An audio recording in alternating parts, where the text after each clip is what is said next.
There's a camera.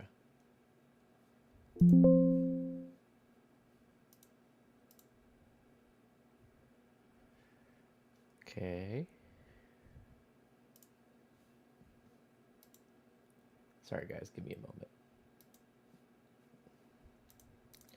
Trying to get TikTok working.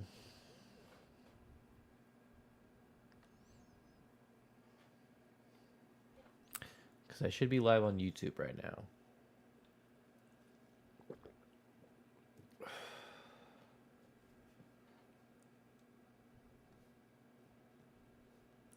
I had to restart TikTok Studios. So give me a moment. It said I didn't have a camera connected, but I did. All right.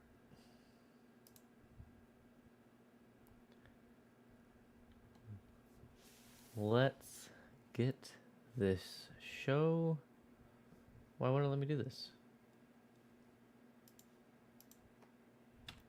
We might have to just not do this on TikTok today.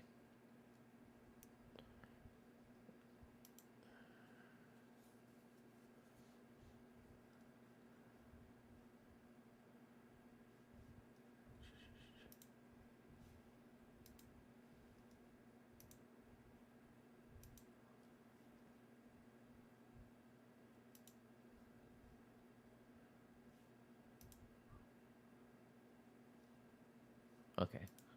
Now it's letting me go live. Okay. There it goes. All right. Welcome to Dude Reads the News. As always, we will jump over to start at the BBC. Hope you guys are having a good day, a wonderful morning. It looks like a lot of the talk about Iran and Israel has died down, at least on BBC. They're basically like, oh, well, that's over. Oh, no, there's still one right here. Hegseth says U.S. strikes on Iran were historically successful after Ayatollah downplays impact. U.S. Defense Secretary Pete Hegseth is giving an update at the Pentagon. Earlier, Iran claimed it gave the U.S. a heavy slap. Okay. And this is not an actual article, so looks like it's still unfolding or whatever. Diddy used violence and fear in brutal crimes, prosecution says. The government presents its final arguments in the sex trafficking trial of rapper Sean Diddy Combs. Sabrina Carpenter reveals album art approved by God after outcry. That's not real news, man. Weight loss jab study begins after reports of pancreas issues.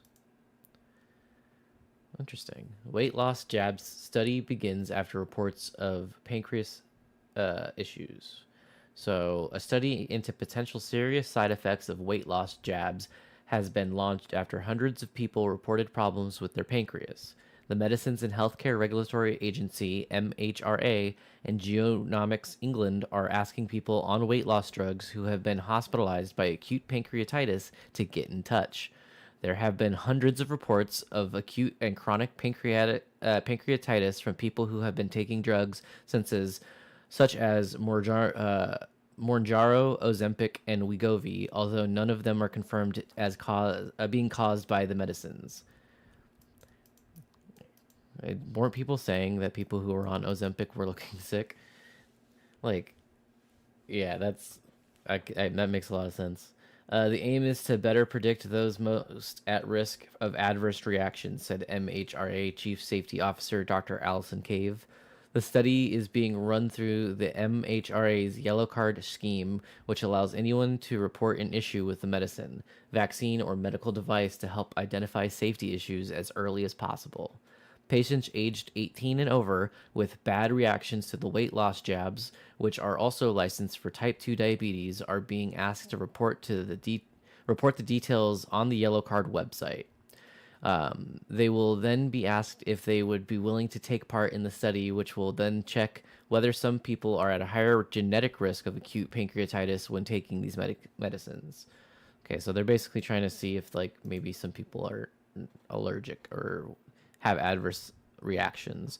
Patients will be asked to submit more information on saliva samples with the overall aim of reducing the occurrence of the side effects in the future, says MHRA. Cases recorded on the Yellow Card website up until 13 May of this year include 10 in which patients who were using weight loss drugs died from the effects of pancreatitis.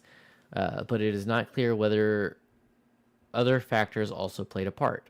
It is important to know exactly how many people in the UK are on weight loss drugs, as many users obtain them online through unregulated sources rather than through their doctors. Health officials have suggested that the jabs could help turn the tide on obesity. However, they have also warned the drugs are not a silver bullet and often come with side effects, commonly including nausea, constipation, and diarrhea. And the MHRA has also warned that Mounjaro could make the oral contraceptive pill less effective for some patients. Dr. Allison Cave, in the MHRA's chief safety officer, said information from the study will help us to better predict those most at risk of adverse reactions, enabling patients across the UK to receive the safest medicine for them based on their genetic makeup. She said evidence showed almost a third of the side effects to medicines could be prevented with genetic testing. It is predicted that adverse drug reactions could cost the NHS more than 2.2 billion a year in hospital stays alone, she added. Proof Matt Brown, chief scientific officer at Genomics England, said GLP-1 medicines like Ozempic and Wegovy have been making headlines, but like all medicines, there can be a risk of serious side effects. We believe there is a real potential to minimize these, with many adverse reactions having a genetic cause. He said the next step would be to generate data and evidence for safer and more effective treatment through more personalized approaches to prescription, supporting a shift towards an increasingly preventative focused healthcare system. So people are getting sick from the weight loss stuff. That's crazy. North Korea to open beach resort as Kim bets on tourism. All right. Dennis Villanueva announced as new James Bond director. Not news. Ecuador's most wanted drug lord captured in underground bunker. The leader of Los Churanos gang, Adolfo Marquias Villamar, had been on the run for 17 months. I want to read about this. This looks weird. North Korea to open beach resort as Kim bets on tourism. North Korea is opening a beach resort that its leader Kim Jong-un hopes will boost tourism in the secretive communist regime. State media reports Wonsan Kalma on the east coast will open to domestic tourists on 1st July, 6 years after it was due to be completed. It is unclear when it will welcome foreigners. Kim grew up in a luxury in Wonsan, where many of the country's elites have private villas, and has been trying to transform the town, which once hosted a missile testing site. State media KCNA claims the resort can accommodate up to 20,000 visitors, occupying a 4-kilometer, 2.5-mile stretch of beach, with hotels, restaurants, shopping malls, and water park, none of which can be verified. Heavily sanctioned for decades for its nuclear weapons program, North Korea is among the poorest countries in the world. It pours most of its resources into its military, monuments, and landmarks, often in Pyongyang. The embellish of the image and cult of the Kim family that has run the country since 1948. Some observers say this is an easy way of Pyongyang to earn money. While foreign tourists are allowed in, tour groups largely tend to come from China and Russia, countries with whom Pyongyang has long maintained friendly relations. I was hoping this might signal a broader reopening to international tourism, but unfortunately that doesn't seem to be the case for now, Rowan Beard, co-founder of Young Pioneer Tours, tells the BBC. Tourism from overseas took a hit during the COVID pandemic, although with a country closing its borders in early 2020, it did not scale back restrictions until the middle of 2023 and welcomed Russian visitors a year later. It opened to more Western visitors in February when tourists from the UK, France, Germany, and Australia drove across the border from China. It abruptly halted tourism weeks later without saying why. Some tour agencies are skeptical of Wonsan's appeal to foreigners. It is unlikely to be a major draw for most Western tourists, Mr. Beard says. Key sites like Pyongyang, the DMZ, and other brutalist or communist landmarks will continue to be the main highlights for international visitors once broader tourism resumes. However, Elliot Davies, director of Uri Tours, says North Korea holds a niche appeal for travelers drawn to unconventional destinations. It's intriguing to experience something as familiar as a beach resort that's been shaped within the unique culture context of North Korea. KCNA described the Wonsan development as a great, auspicious event of the whole country, of the whole country, and called it a prelude to the new era in tourism. It was initially scheduled to open in October 2019, but ran into construction delays before the pandemic struck. Kim attended a ceremony to celebrate its completion on 24 June, accompanied by his daughter Kim Joo-ae, and wife Ri Sol-ju. It marked Ri's first public appearance since New Year's Day event. Russian Ambassador Alexander Matsugora and embassy staff also attended. Some tour operators expect the resort to be open to Russian tourists who are currently the only foreign nationals allowed into some parts of the country. The resort's opening comes as North Korea and Russia strengthen their partnership in the face of sanctions from the West. North Korea has sent troops to fight for Russia in its invasion of Ukraine. On Thursday, the two countries also reopened direct passenger train routes between their capitals after a 5-year suspension because of the pandemic. The world's turning again, guys. We're going to move over to PBS now.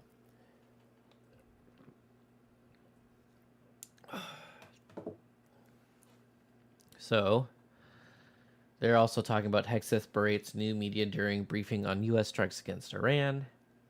White House holds briefing as Congress gets classified intelligence on Iran strike. Excuse me, guys. Supreme Court's final opinions on the terms are coming Friday, Robert says. I don't know what that's about. What to know about the thimerosal vaccine prevention from bygone flu shot debate? Well, we did talk about medicine from the BBC, so let's go ahead and jump into this. What to know about thimerosal? What to know about thimerosal? Vaccine preservative. Vaccine preservative from bygone flu shot debate. Okay. What to know about thimerosal? Vaccine preventative from bygone flu shot debate. All right. The Trump administration vaccine advisors are bringing up the old flu shot debate, whether it's time to wipe out the last small fraction of these vaccines that contain a controversial preservative called thimerosal. It's a question seemingly laid to rest years ago, as studies showed no evidence that the preservative causes any health problems. This is a real non-issue, said Dr. Sean O'Leary from the American Academy of Pediatrics. Here are some things to know about the substance. What is thimerosal? Thimerosal is a preservative used in certain vaccines since the 1930s, as well as in some other medical products. It was mostly used in multi-dose vials of vaccines to prevent bacterial contaminations, as the vessel was repeatedly punctured to withdraw a dose. Why is thimerosal controversial? Questions about thimerosal were raised in the late 1990s because it contained a form of mercury. It is not the same as the toxic type found in some seafood called methylmercury. Instead, it's a different type called ethylmercury that the body can excrete, O'Leary explained. The amounts of ethereal mercury per vaccine dose was small, and studies found no evidence of harm. Nor was it used in all vaccines. For example, vaccines for chickenpox, polio, and measles, mumps, and rubella never contained it, according to the Center for Disease Control and Prevention. But as a precaution, the U.S. phased the preservative out of childhood vaccines. Since 2001, all vaccines routinely recommended for children aged 6 and younger in the U.S. come in formulas that don't contain thimerosal. The exception is the small subset of flu shot formulas in multi-dose vials that could be used for adults or kids.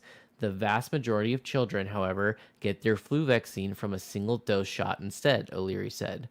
According to the CDC, 96% of all flu vaccines in the U.S. administered last fall and winter, an even higher share of those used in federally funded programs were thimerosal free. Why is thimerosal being debated again? U.S. Health Secretary Robert F. Kennedy is a longtime anti-vaccine activist, and he has long contended that there was a tie between thimerosal and autism. Thursday, his newly appointed vaccine advisors were set to hear a presentation from Lynn Redward, a nurse practitioner who once ran the anti-vaccine group that Kennedy founded. She will suggest that the remaining thimerosal containing flu shots should be removed, according to meeting materials posted earlier this week. Among the claims were that they could be at a risk to pregnant women. A new CDC staff analyst prepared for the meeting again showed no link between the preservation of autism or any other neurodevelopmental disorders. Some experts note that autism rates rose after thimerosal was removed from young children's vaccine in the U.S. So basically, it's saying that. Well, also we also weren't checking for autism as frequently or as well. So increase in autism rates is not necessarily due to vaccine, but better screening processes. So, yay.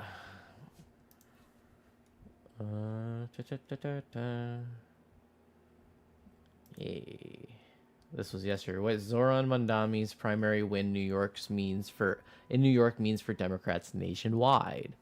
In a stunning upset, 33-year-old Zohran Mamdani won the Democratic primary for New York City mayor. Final results won't be official for 7 days, but his win has sent shockwaves through the Democratic Party. To discuss Mamdani's win and what comes next, Amna Nawaz spoke with Errol Lewis, political anchor for Spectrum News, NY1, and host of the Inside City Hall program.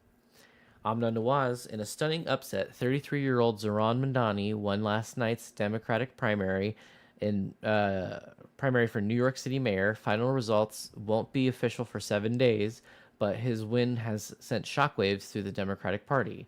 Mamdani spoke to supporters late last night. Zohran Mamdani, New York City mayoral candidate. If this campaign has demonstrated anything to the world, it is that our dream can become reality. Cheering. Zohran Mamdani. Dreaming demands hope. And when I think of hope, I think of the unprecedented coalition of New Yorkers that we have built. For this is not my victory. This is ours. Zohran Mamdani. For more this is Amna Nawaz again. For more on his win and what comes next, we're joining Errol Lewis, his political anchor for Spectrum News, New York One, and host of the Inside City Hall program. Errol, welcome to the Back to the News Hour. Good to see you. Blah, blah, blah, blah. And they're just going to talk about... Okay, I'm not going to read this whole transcript. They're just going to talk about the win and how great it was. It's good that he won. So, Iran's supreme leader warns U.S. against aggression. Israel bombs North Gaza.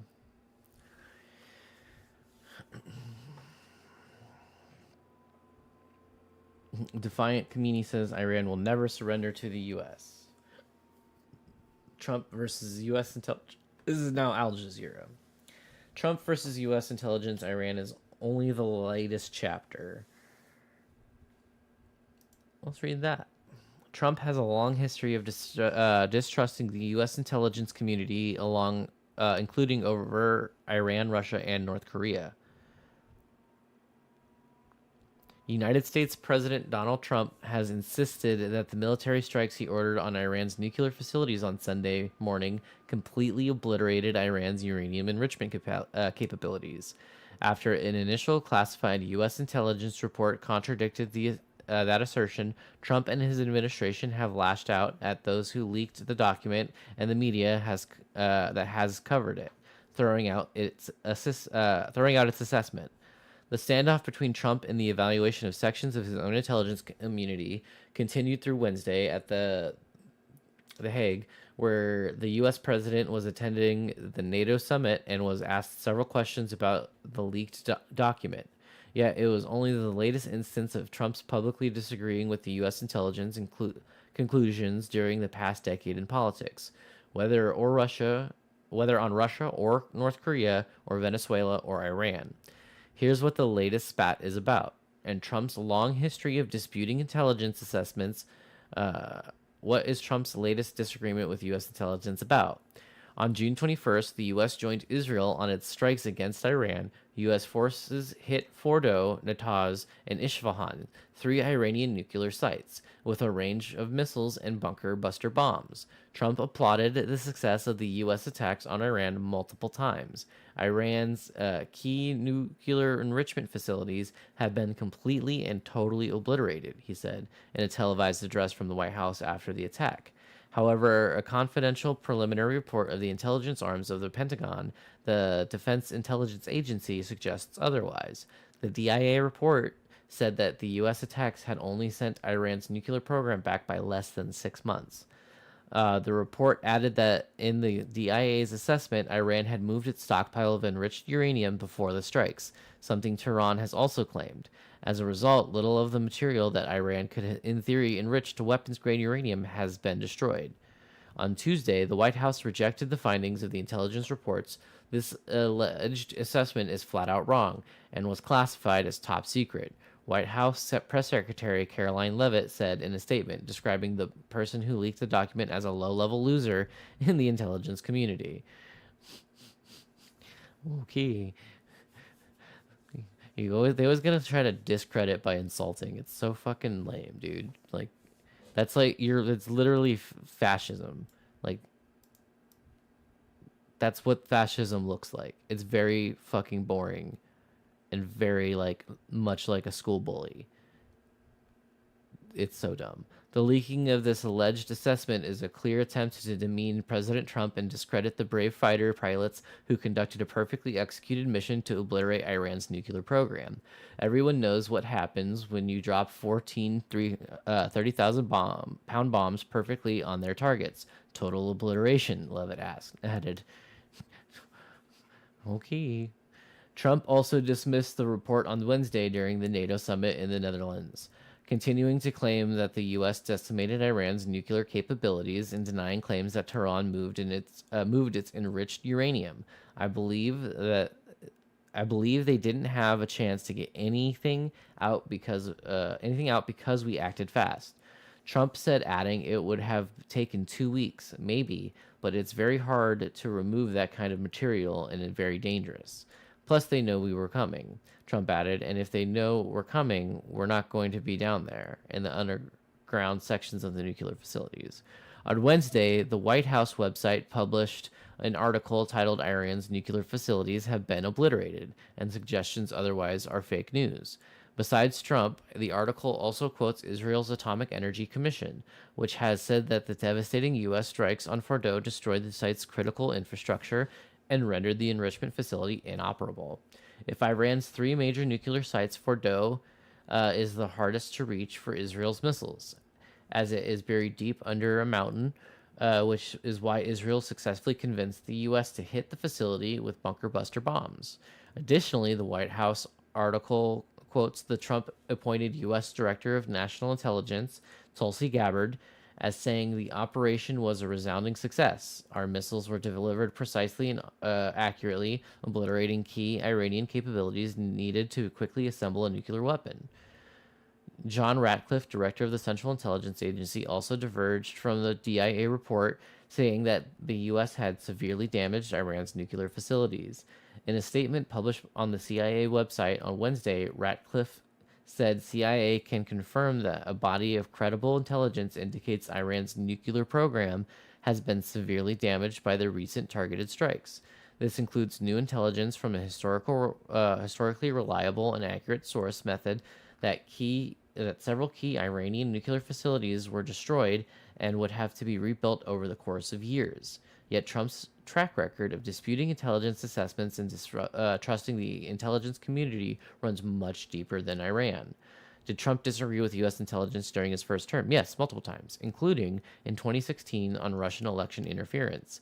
The U.S. intelligence community in July 2016 accused Putin of meddling in the U.S. presidential election with the aim of helping Trump defeat Democratic challenger Hillary Clinton. In November of that year, Trump won the election. His transition team rebuked intelligence reports that concluded that Russian hackers had covertly interfered in the election. Elon Musk, not Russian hackers. I bet he did it in both elections. In a statement, the Trump transition team said, "These are the same people that said Saddam Hussein had weapons of mass destruction." Fair point. In an interview in December 2016, Trump himself said, "I think it's just another excuse. I don't believe it." He added that nobody really knows, and hacking is very interesting. Once they hack, if you don't catch them in the act, you're not going to catch them. They have no idea if it's Russia or China or somebody. I could be somebody sitting in a bed someplace. They have no idea. He's not wrong. I mean, I think we can tell where they come from, like, at least, like, but also, like, I'm pretty sure we know where they're coming from. In 2018, again, on Russian election interferences, in July 2018, the U.S. indicted 12 Russian military intelligence officers, accusing them of being involved in an active cyber operation to interfere in the 2016 presidential elections, according to then Deputy Attorney General Rod Rosenstein. This indictment was part of a probe to... I need to look up who this guy is. Deputy Attorney General Rod Robinson.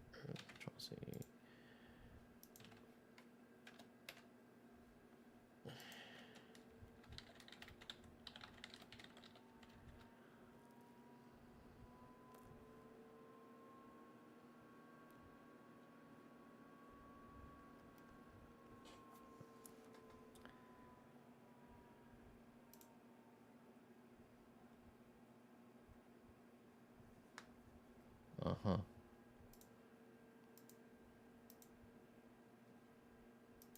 So this is the guy that convinced us stuff was going down. What's going on?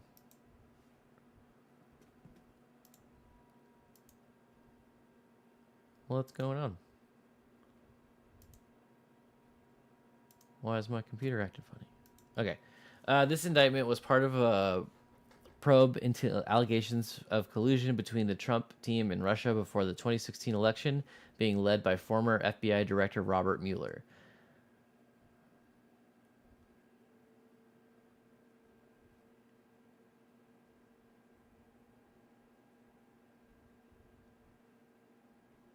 Jesus. Okay. Anyway, I'm not going to finish this article. Basically, Trump doesn't trust his intelligence community. I don't trust our intelligence community, to be honest with you. I think I think we're seeing the secret cabal that JFK was talking about kind of pervert its way through our government. And the more I read about, like, what PACs really are, the more I'm thinking that they just need to not be a thing. Because it opens up doors for foreign interests to affect our policies in ways that benefit them and not necessarily the people here. And we need to have all windows of, like, influence closed, in terms of, like, money, and we need to make sure that, like, we're double checking that our people aren't the bad guys. We need to be, like, more thorough on that, I think, because a lot of the things that I'm reading is, like, whenever we, like, read about politics, it's like, oh, the Republicans do this and the Democrats do that, and it's like, then there's, like, there's both people on both sides who take money from the same organizations and stuff, so it's...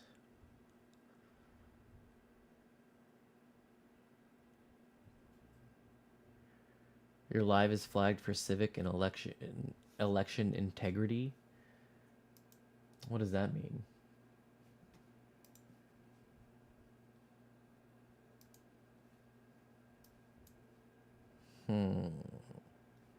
Start talking about APAC, and then all of a sudden, I get a civic and election integrity warning because I'm saying that we shouldn't be allowing foreign interests to financially influence our elections. Okay, TikTok. Okay. Violation warning. Your live is flagged for civic and election integrity. Repeated violations could result in your live being discontinued. Wow. And like, I'm not even just talking about like APAC. I'm talking about like all like entry points for foreign interests putting their money in, and it's like, nah, we're not having that. That's wild. All right, but we'll end it here. A couple minutes early. It'll be a short episode.